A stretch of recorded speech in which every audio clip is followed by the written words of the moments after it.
সিরিজের একেবারে শুরুতে আমরা অনেক বছর আগে একটা গ্রাম দেখি যেখানে কিছু মানুষ সমুদ্র সৈকতে মাছ ধরছিল। তখন সেখানে থাকা মানুষেরা মাছ ধরতে ধরতে একটা গুহার কাছে আসে আর তারা এর ভেতরে একজন মেয়েকে দেখতে পায়। এই মেয়েটাকে দেখে এরা সবাই ভয় পেয়ে যায়, কারণ মেয়েটা কোনো মানুষ নয়, বরং সে একটা জলপরি। তখন গ্রামবাসীরা সেই জলপরিটাকে ধরে নিয়ে এসে রাজাকে দেয়। রাজা যখন এই জলপরিটাকে দেখে তখন সে মুগ্ধ হয়ে যায়, কারণ এই জলপরিটা অনেক সুন্দর। গ্রামের প্রধান রাজার কাছে এসে বলে, আমরা এই জলপরিটাকে আমাদের নিজেদের জন্য ব্যবহার করতে পারি, কারণ এটা আসল জলপরি। এর তেল আমাদের শরীরের জন্য অনেক উপকারী, তাই আমরা এর থেকে তেল বানাবো। এই কথা শুনে রাজা অনেক রেগে যায়। সে বলে, তুমি অনেক খারাপ মানুষ, তুমি যদি এই জলপরিটার কোনো ক্ষতি করো তাহলে আমি তোমাকে জেলে ঢুকিয়ে দেব। এখন রাজার আদেশে সেই জলপরিটাকে সমুদ্রে ছেড়ে দেয়া হয়। জলপরিকে সমুদ্রে ছেড়ে দেওয়ার জন্য রাজা নিজে যায়। সমুদ্রে ছেড়ে দেওয়ার পরে জলপরি ফিরে এসে রাজাকে থ্যাঙ্কস দেয়। সিন শিফট করে বর্তমান সময় আসে। এখানে আমরা একজন হ্যান্ডসাম ছেলেকে দেখি। এই ছেলেটার নাম জুনজে, আর সে আসলে একজন চোর। জুনজে চুরি করা ছাড়া কোনো কাজ করে না। সে বিভিন্ন ছদ্মবেশ নিয়ে মানুষদের কন করে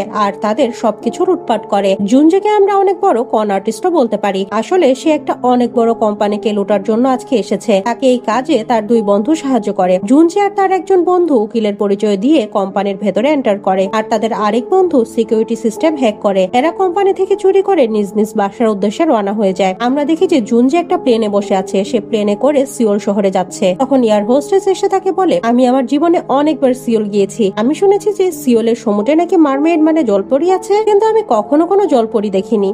জুনজে এয়ার হোস্টেসের কথা শুনে হাসে আর বলে, তুমি যা শুনেছো ভুল শুনেছো। জলপরি বলে, দুনিয়ায় কোনো কিছুই নেই, সব মানুষের কল্পনা। মিনওয়াইল আমরা সিওলের সমুদ্রে অনেকগুলো মারমেডকে সাঁতার কেটে বেড়াতে দেখি, যাদের মাঝে একজন অনন্য সুন্দরী। সে সমুদ্রের গভীরে সাঁতার কাটতে কাটতে একটা সবুজ রঙের ব্রেসলেট খুঁজে পায়। এই ব্রেসলেটটা দেখতে অনেক সুন্দর, তাই সে পানি থেকে বাইরে এসে সেই ব্রেসলেটটা নিজের হাতে পরে নেয়। এরপরে যখন সে সমুদ্রের গভীরে যায় তখন হঠাৎ করে সমুদ্রের ভেতরে ঝড় শুরু হয়ে যায় আর জলপরি ভেসে সমুদ্র সৈকতে চলে আসে। যখন তার জ্ঞান ফিরে আসে তখন সে খেয়াল করে যে সে দাঁড়িয়ে আছে আর তার এখন মানুষের মতো দুটো পা হয়ে গেছে। এটা দেখে সে অবাক হয়ে যায়। সে বুঝতে পারে না তার সাথে এসব কি হচ্ছে। তার এত সুন্দর মাছের মতো লেজের জায়গায় মানুষের মতো পা হয়ে গেল কেমন করে। জলপরি তার পা গুলো দেখে। অন্য কোনো মারমেড তার মানুষের মতো পা দেখে ফেলার আগে পাশে থাকা একটা পুকুরে লাফ দিয়ে সাঁতার কাটতে শুরু করে, আর তখন সেখানে একজন মানুষ আসতে দেখে সে লুকিয়ে যায়। আমরা দেখি যে এই ছেলেটা আসলে জুনজে। এই সমুদ্রের পাশে মন খারাপ করে বসে থাকে আর জলপরি তাকে লুকিয়ে লুকিয়ে দেখে। জুনজে হঠাৎ করে জেগে ওঠে। তার কাছে মনে হচ্ছে যে তার বাসায় কেউ ঢুকেছে। যখন সে বেডরুম থেকে বাইরে আসে তখন দেখে তার বাসাটা একেবারে লন্ডভন্ড হয়ে আছে। সে বুঝতে পারছে না কে এসব করেছে। সব প্লেট নোংরা হয়ে আছে, ওয়ার্ড্রোবের সব কাপড় বাইরে এলোমেলো হয়ে আছে, যেন বাসায় একটা ছোটখাটো সাইক্লোন হয়ে গেছে। জুনজে তার কাপড়গুলো তুলে যখন আলমারিতে রাখতেই যাচ্ছিল তখন সে সেখানে মানুষের পা দেখে ভয় পেয়ে যায়। যখন সে ভয়ে ভয়ে সেখানে কাপড় সরিয়ে দেখে তখন সে দেখতে পায়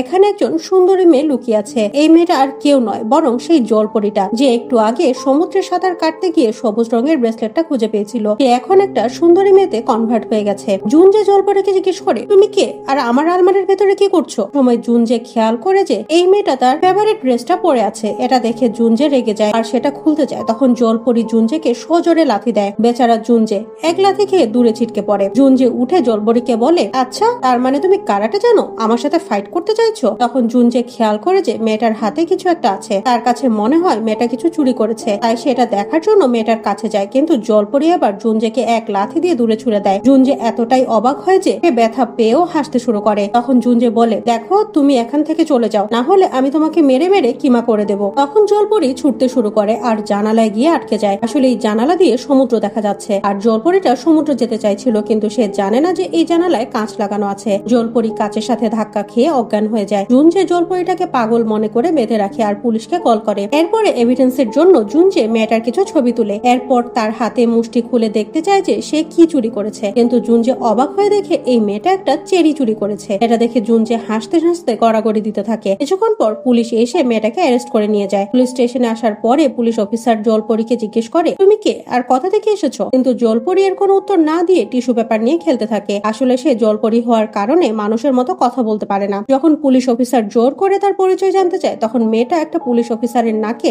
অনেক জোরে পাঞ্চ মারে আর অফিসার অনেক দূরে ছিটকে যায়। এখন জলপরি সেখানে থাকা একটা গান তুলে নেয়, যেটা দেখে সেখানে থাকা সব অফিসারেরা ভয় পেয়ে যায়, কারণ গানটা ফুললি লোডেড, ভুলে চাপ লাগলে গুলি বের হয়ে যাবে। কিন্তু সৌভাগ্যক্রমে মেয়েটা গানটা ফেলে দেয়। এরপরে টেবিলের উপরে রাখা টিস্যু বক্স থেকে টিস্যু বের করে এদিক সেদিক ছড়িয়ে দিতে শুরু করে। জলপরি জীবনে প্রথম এত সুন্দর জিনিস দেখেছে, তাই সে ছোট বাচ্চার মতো খুশি হয়ে যায়। অন্যদিকে জুনজে একটা মেয়ের সাথে ডিনার করার জন্য একটা রেস্টুরেন্টে আসে। আসলে জুনজে এই মেয়েটাকে তার ভালোবাসার জালে ফাঁসিয়ে কন করার প্ল্যান করছিল, কিন্তু সেই সময় জুনজের মোবাইলে তার বন্ধুর মেসেজ আসে। জুনজে জলপরির যে ছবিগুলো তুলেছিল সেগুলো তার বন্ধুদের পাঠিয়েছিল। এই ছবিতে জলপরির হাতে পড়ে থাকা ব্রেসলেটটা দেখে জুনজের বন্ধু তাকে মেসেজে জানায় যে এই মেয়েটার হাতে যে ব্রেসলেটটা আছে সেটার অনেক দামি, এটার দাম কোটি টাকার উপরে, তুমি যেমন করেই হোক সেই ব্রেসলেটটা মেয়েটার কাছ থেকে নিয়ে নাও। এই মেসেজ দেখে জুনজের মাথা ঘুরে যায়। তো মেয়েটাকে পুলিশের কাছে দিয়ে দিয়েছে, যেমন করেই হোক তাকে মেয়েটাকে নিয়ে আসতে হবে আর তার থেকে ব্রেসলেটটা নিতে হবে। তাই জুনজে সময় নষ্ট না করে তার সাথে ডিনার করতে আসা মেয়েটাকে সরি বলে পুলিশ স্টেশনে গিয়ে জলপরিকে বের করে আনে। জুনজে জলপরির কাছে ক্ষমা চায় আর বলে তোমার হাতের ব্রেসলেটটা তো অনেক সুন্দর, আমি কি একটু দেখতে পারি? কিন্তু যখনই জুনজে ব্রেসলেটটা ধরতে যায় জলপরি তার হাত দ্রুত সরিয়ে নেয়। কিন্তু জুনজের তো এই ব্রেসলেটটা লাগবেই, কারণ এটার দাম কোটি টাকা। কিন্তু মেয়েটা এটা হাতছাড়া করছে না, তাই সে একটা প্ল্যান করে। সে মেয়েটাকে বলে তুমি আমার সাথে চলো, তোমাকে আমি নতুন কাপড় কিনে দিই, তুমি আমার ফেভারিট টি শার্ট পরে আছো, তোমার নতুন কাপড়ের দরকার। জুনজে জলপরিকে নিয়ে সিওলের একটা শপিং মলে আসে। এখানে এত ঝলমলে আলো দেখে জলপরি অবাক হয়ে যায়। সমস্যা তো তখন হয় যখন জুনজে জলপরিকে নিয়ে এসকেলেটরের উপরে উঠে। জলপরি কিছুতেই এসকেলেটরে উঠতে পারছিল না, যতবার উঠে ততবারই ভয় পেয়ে যায়। তাই বাধ্য হয়ে জুনজে জলপরিকে কোলে করে উপরে নিয়ে আসে।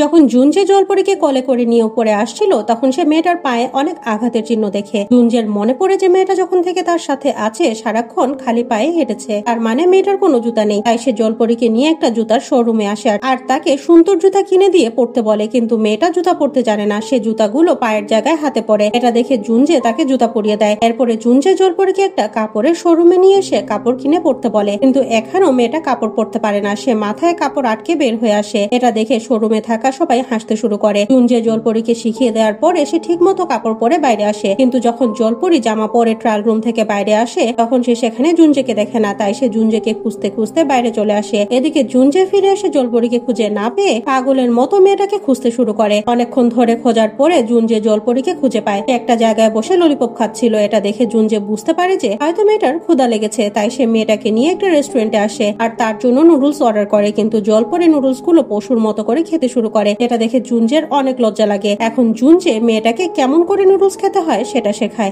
যখন জলপরি নুডলস এর পরে কেক খেতে ব্যস্ত ছিল তখন জুনজে তাকে একটা লকেট পরিয়ে দেওয়ার বাহানায় তার হাতের ব্রেসলেটটা চুরি করে নেয়। এরপরে জলপরিকে সেই শপিং মলে নিয়ে গিয়ে একটা জায়গায় বসিয়ে দিয়ে বলে তুমি কিছুক্ষণ এখানে অপেক্ষা করো, আমি একটু পরেই আসছি। এটা বলে জুনজে এখান থেকে চলে যায়। কিন্তু জুনজে আর জলপরির কাছে যায় না, কারণ সে শুধু মেয়েটার দামি ব্রেসলেটটাই চুরি করতে চাইছিল, যা সে করে ফেলেছে। এদিকে জলপরি শপিং মলে বসে বসে জুনজের অপেক্ষা করতে থাকে। অপেক্ষা করতে করতে রাত হয়ে যায়। শপিং মল বন্ধ করার সময় হয়ে গেলে মলের মেয়েরা জলপরিকে মল থেকে বের করে দেয়, কিন্তু সে সেখান থেকে যেতে চাইছিল না, কারণ জুনজে তাকে খুঁজতে আসবে। তাই মলের মেয়েরা জলপরিকে পাগল বলে সেখান থেকে চলে যায়। কিন্তু জলপরি জুনজের জন্য শপিং মলের সামনে বসে অপেক্ষা করতে থাকে। এমন সময় বৃষ্টি শুরু হয়ে যায়। তখন সেখানে জুনজে চলে আসে। সে জলপরিকে বলে আমি ভেবেছিলাম তুমি চলে গেছো, আমি তোমাকে শেষবারের মতো বিদায় দিতে এসেছি। এটা বলে জুনজে চলে যাচ্ছিল, কিন্তু সে লক্ষ্য করে যে মেয়েটার অনেক ঠান্ডা লাগছে এবং অনেক বৃষ্টিও হচ্ছে। তাই জুনজের অনেক মায়া লাগে আর সে মেয়েটাকে গাড়িতে করে একটা হোটেলে নিয়ে আসে। কিন্তু এখানে আসার পরে মেয়েটা আবারও জুনজেকে বিরক্ত করতে শুরু করে। জলপরি প্রথমবারের মতো মানুষের দুনিয়ায় এসে যা দেখছে তাতেই অবাক হচ্ছে আর সেগুলো ধরে ধরে দেখছে। তাই জুনজে অনেক বিরক্ত হয়। যখন জুনজে শাওয়ার নিচ্ছিল তখন জলপরি বারবার রুমের লাইট অন অফ করছিল। তাই জুনজে বের হয়ে এসে জলপরিকে বকা দিতে শুরু করে। রাগ করে বলে দেখো তুমি তোমার এমন পাগলের মতো আচরণ বন্ধ করো, বাইরে অনেক বৃষ্টি হচ্ছে দেখে এক রাতের জন্য আমি তোমাকে এখানে নিয়ে এসেছি, আগামীকাল তুমি তোমার বাসায় চলে যাবে। এটা ভুলেও ভাববে না যে আমার তোমার প্রতি কোনো ইন্টারেস্ট আছে, বুঝলে? কিন্তু মেয়েটা এত ঝাড়ি শুনেও হাসতে থাকে। এদিকে চাষিহা নামের একটা মেয়ে বারবার জুনজেকে ফোন করছে। এখানে আমরা ভিউয়াররা জানতে পারি যে চাষিহা জুনজের ছোটবেলার বন্ধু। চাষিহা জুনজেকে মনে মনে ভালোবাসে, কিন্তু সে এখনো সেটা জুনজেকে বলতে পারেনি। চাষিহা তার ভাবির সাথে থাকে। এখানে একজন মেয়েড আছে যে চাষিহাকে তার হারিয়ে যাওয়া ছেলের গল্প বলে। অন্যদিকে জুনজের ল্যাপটপে তার বন্ধুর সাথে ভিডিও কলে কথা বলছিল। তখন জলপরি সেখানে চলে আসে। এরপরে সে জুনজের কাছ থেকে ল্যাপটপটা কেড়ে নিয়ে পাগলের মতো ল্যাপটপের ভেতরে ভিডিও কলে থাকা সেই মানুষটাকে ধরার চেষ্টা করে। এটা দেখে জুনজে বলে মনে হচ্ছে তুমি সত্যি একটা পাগল। এটা বলে জুনজে সেখান থেকে চলে যায়। এখন জলপরি সারা রাত ধরে ল্যাপটপে দেখতে থাকে। সকালে জুনজে ঘুম থেকে জেগে দেখে যে মেয়েটা সারা রাত না ঘুমিয়ে ল্যাপটপে মুভি দেখে দেখেছে। এটা দেখে সে চমকে যায়। এমন সময় জুনজের কাছে তার বন্ধুর কল আসে। জুনজের বন্ধু তাকে বলে কিছু লোক তোমার পিছু করতে করতে তোমার কাছে চলে গেছে, তুমি যেমন করেই হোক এখান থেকে পালাও। জুনজে এটা শুনে সেখান থেকে পালাতে যায়। তখন সেখানে সেই লোকগুলো তাকে খুঁজতে খুঁজতে চলে আসে, কিন্তু তারা জুনজেকে ধরার আগে জুনজে মেয়েটাকে নিয়ে সেখান থেকে পালিয়ে যায়। এই লোকগুলো তাদের পিছু করতে করতে জুনজেকে ধরে ফেলে। এমন সময় জলপরি একটা লোককে তুলে অনেক দূরে ছুড়ে দেয়, আর এরা একটা সাইকেলে করে এখান থেকে পালিয়ে যায়। জলপরি জুনজের সাথে থাকতে অনেক ভালো লাগছিল, সে অনেক খুশি। আমরা বুঝতে পারি যে জলপরি ধীরে ধীরে জুনজেকে পছন্দ করতে শুরু করেছে। এদিকে এই গুন্ডাগুলো এখনো তাদের পিছু করছিল, তাই জুনজে তাদের ধলাই করার জন্য যায়। তখন এদের গ্যাং এর আরো লোক আসতে দেখে জলপরি একজনকে তুলে অনেক দূরে ছুড়ে দেয়। এরপরে সে এক এক করে সবাইকে ধলাই করতে শুরু করে। একটা জলপরি, তাই তার শরীরে সাধারণ মানুষের তুলনায় অনেক বেশি শক্তি। সে সবাইকে ধরে ধরে আচ্ছা মতো পিটানি দেয়। এমন সময় এদের মাঝে কিছু মানুষ জুনজেকে ধরে গাড়িতে করে নিয়ে যেতে থাকে। এটা দেখে জলপরি একটা সাইকেল করে তাদের পিছু করতে শুরু করে। সে সাইকেলটা সেই গাড়ির থেকেও জোরে চালাচ্ছিল, যেটা দেখে এরা সবাই অবাক হয়ে যায়। এখন জলপরি সাইকেলটা গাড়িটার সামনে এনে দাঁড় করায়, আর গাড়ির ভেতরে বসে থাকা জুনজে গাড়িতে থাকা সবাইকে মারতে শুরু করে। এরপরে সে গাড়ি থেকে বের হয়ে দ্রুত জলপরির সাইকেলে উঠে এখান থেকে পালিয়ে যায়। জুনজে আর জলপরি সেখান থেকে পালিয়ে এসেছে। তারা যখন একটা মার্কেটের ভেতর দিয়ে যাচ্ছিল, তখন জলপরিটা একটা আইসক্রিমের দোকান দেখে সাইকেল থেকে নেমে সেখানে চলে যায়। জুনজে জলপরির এমন আচরণ দেখে হাসতে শুরু করে, আর তখন জলপরি আইসক্রিম নিয়ে চলেই যাচ্ছিল দেখে আইসক্রিম বিক্রেতা তার কাছে টাকা চায়, কিন্তু জলপরি বুঝতে না পেরে আইসক্রিমটা নিয়ে আবারও চলে যাচ্ছিল দেখে শপকিপার তাকে বকাবকি করতে শুরু করে। এটা দেখে জুনজে দ্রুত সেখানে যায় আর শপকিপারকে টাকা দিয়ে জলপরিকে নিয়ে সেখান থেকে চলে যায়। পরের সিনে আমরা দেখি জুনজে জলপরিকে নিয়ে একটা জায়গায় এসেছে যেখানে কিছু মানুষ কোনো প্রোগ্রামের জন্য একসাথে হয়েছে, কিন্তু জুনজে এখানে নিজের কাজে এসেছে। তখন সেখানে থাকা সবাই জলপরির দিকে অবাক হয়ে তাকিয়ে থাকে। এটা দেখে জুনজে এদের জানায় যে এ আমার ওয়াইফ, আসলে কয়েক বছর আগে একটা অ্যাক্সিডেন্টের কারণে এর স্মৃতিশক্তি নষ্ট হয়ে গেছে, আর তখন থেকে সে কথাও বলতে পারে না। এমন সময় হঠাৎ করে মেয়েটা কথা বলতে শুরু করে। এদের সবাইকে বলে কেমন আছেন আপনারা সবাই, আপনাদের সাথে দেখা হয়ে অনেক ভালো লাগছে। মেয়েটাকে কথা বলতে দেখে এখানে থাকা সবাই অবাক হয়ে যায়। তখন জুনজে জলপরিকে বাইরে নিয়ে আসে আর জিজ্ঞেস করে তুমি কেমন করে কথা বলছো, তুমি তো বোবা ছিলে। তখন জলপরি বলে তার আগে তুমি এটা বলো, তুমি ওখানে থাকা সবাইকে বলেছো যে আমি তোমার ওয়াইফ, এই ওয়াইফের মানে কি? জুনজে এটা শুনে অপ্রস্তুত হয়ে যায় আর বলে এর কোনো মানে নেই, এর মানে আসলে বন্ধু। তখনই মেয়েটা বলে তুমি আমাকে যে বক্সটা দিয়েছিলে আমি সেটা থেকে কথা বলা শিখেছি। জুনজে বলে ও আচ্ছা, তুমি সেই ল্যাপটপের কথা বলছো? এটা বলে জুনজে হাসতে শুরু করে। তখন জলপরি খুব মনোযোগ দিয়ে জুনজেকে দেখতে থাকে। জুনজে একটু আনকমফোর্টেবল ফিল করে আর জিজ্ঞেস করে তুমি আমার দিকে এমন করে কেন তাকিয়ে আছো? তখন জলপরি বলে আমি তোমার চোখগুলো দেখছি, এগুলো অনেক সুন্দর আর কেমন জলজলে।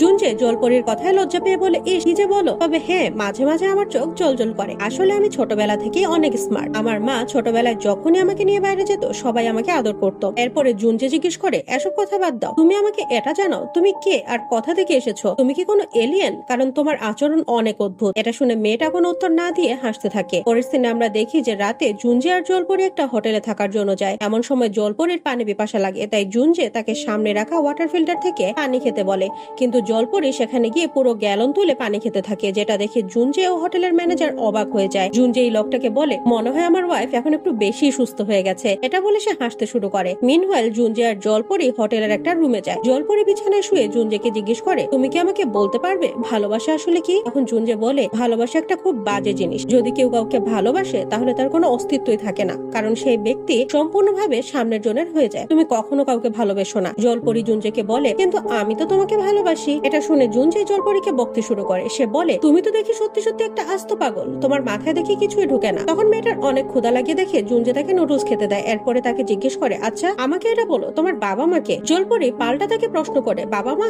এটা আবার কি জিনিস? জুনজে বিরক্ত হয়ে বলে আরে পাগল মেয়ে, বাবা মা মানে জানো না? যারা তোমাকে জন্ম দিয়েছে তারা কারা? জলপরি বলে আমি তো এই দুনিয়া একেবারেই একা, আমার কেউ নেই। এটা শুনে জুনজের অনেক খারাপ লাগে আর সে মেয়েটাকে তার নাম জিজ্ঞেস করে, কিন্তু মেয়েটা জানায় যে তার কোনো নাম নেই। এটা শুনেও এখন আর জুনজে অবাক হয় না। সে বলে আমি ঠিকই ভেবেছিলাম তুমি আসলে একটা পাগল। তখন জলপরি জুনজেকে জিজ্ঞেস করে যদি আমি পাগল না হতাম আর আমার বাবা মা থাকতো তাহলে কি তুমি আমাকে তোমার কাছে রাখতে? আমার কাছে মনে হয় তুমি একজন ভালো মানুষ। মেয়েটার এসব কথা শুনে জুনজে চিন্তায় পড়ে যায়। সেই মেয়েটাকে যতটা বোকা ভেবেছিল সে আসলে ততটা বোকা নয়। রাতে যখন জলপরি ঘুমিয়েছিল তখন জুনজে চুপি চুপি গিয়ে তার ব্রেসলেটটা তার হাতে পরিয়ে দেয়। পরের দিন সকালে জুনজে জলপরিকে নিয়ে সিওল শহরে যাচ্ছিল। রাস্তায় তারা একটা জায়গায় থামে, কিন্তু সেখানে আবারও সেই গুন্ডাগুলো চলে আসে আর তাদের পিছু করতে শুরু করে। জুনজে ও জলপরি ছুটতে ছুটতে সমুদ্রের কিনারে এসে থামে। এখন একদিকে তো সেই গুন্ডাগুলো হাতে গান নিয়ে দাঁড়িয়ে আছে, অন্যদিকে গভীর সমুদ্র। জলপরি জুনজেকে সমুদ্রে লাফ দিতে বলে, কিন্তু জুনজে বলে তোমার এত উপর থেকে লাফ দিয়ে দুনিয়া থেকে থেকে বিদায় নেওয়ার ইচ্ছা থাকলে লাভ দাও, আমার এত তাড়াতাড়ি এই দুনিয়ার মায়া ত্যাগ করার কোনো ইচ্ছা নেই। তখন হঠাৎ করে জলপরি জুঞ্জের হাত ধরে সমুদ্রে লাভ দেয়। জুঞ্জে পানিতে পড়েই ডুবে যেতে শুরু করে, আর অন্যদিকে মেয়েটা সমুদ্রের পানিতে এসেই জলপরিতে কনভার্ট হয়ে যায়, আর সে দ্রুত জুঞ্জেকে বাঁচাতে চলে যায়। তখন জুঞ্জে মেয়েটাকে জলপরির রূপে দেখে অবাক হয়ে যায়। এখান থেকে সে বুঝতে পারে যে মেয়েটার এমন অদ্ভুত আচরণ করার কারণ হলো আসলে সে কোনো মানুষ নয়, বরং একটা জলপরি। তো ভিউয়ার, সামনের কাহিনী আগামী এপিসোডে আসছে। ততক্ষণ পর্যন্ত ভিডিওটা লাইক করে চ্যানেলটি সাবস্ক্রাইব করে পাশেই থাকুন। বাই।